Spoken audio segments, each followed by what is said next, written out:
May isang tanong ako para sa'yo. Paano kung sabihin ko sa'yo na ngayon ay meron ng isang legal na paraan para sa ating mga Pilipino kung saan magagawa mong kumita ng extra income gamit ang internet kahit nasa bahay ka lang? Interesado ka bang malaman kung paano to? Kung oo ang sagot mo, ituturo ko sa iyo ng maigi paano ka kikita ng extra income gamit ang internet tulad ko at ng mga kaibigan ko kahit nandyan ka lang sa bahay mo o kahit nasa internet shop ka lang. Bago ang lahat, may gusto muna akong ikwento sa iyo. Sigurado ngayon mo palang ito maririnig. 8 months ago, bandang 3:30 ng hapon, dalawang magkaibigan ang sabay na gumawa ng sarili nilang Facebook account. Ito ay sila Paul at si Eric. Bukod dito, madami pang pareho sa dalawang magkaibigan na to.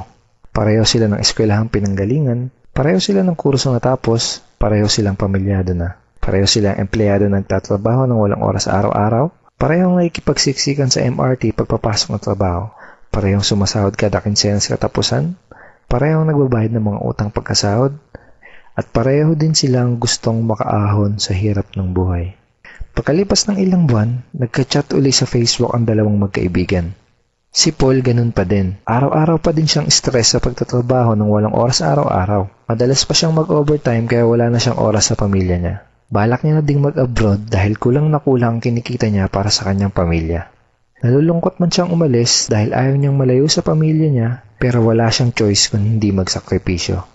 Si Eric naman, kaka-resign lang. Di na daw niya kailangan ng trabaho. Kumikita na kasi siya ng malaki kahit nasa bahay lang siya kasama ang mag-ina niya. Malaki na din daw ang perang naipon niya sa bangko.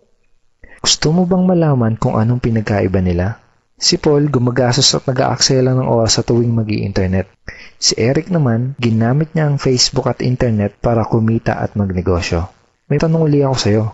Gumagamit ka din ba ng computer para mag-Facebook at mag-internet?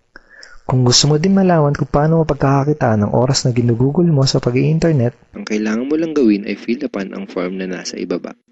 ito ang ilan sa mga ordinaryong Pinoy na katulad mo na nagkaresulta, kumikita gamit ang internet. Lenton Montejo from Davao City, Philippines. I earned $1,200 in 7 weeks. Jeff Perez from Quezon City, Philippines. An ordinary guy like me has earned over $4,000 in 2 months. Ivy Amor Dahino from Bangkok, Thailand.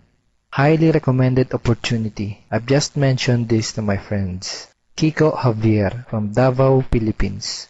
I'm now averaging about $700 per month since I started this. Reden Kakista, Riyadh, Saudi Arabia. I earned $6,460 using internet only. I'm here in the Middle East working and I'm even earning more than my salary here. Nakakatuwa, di ba? Nung una, naniwala lang sila at sumubok.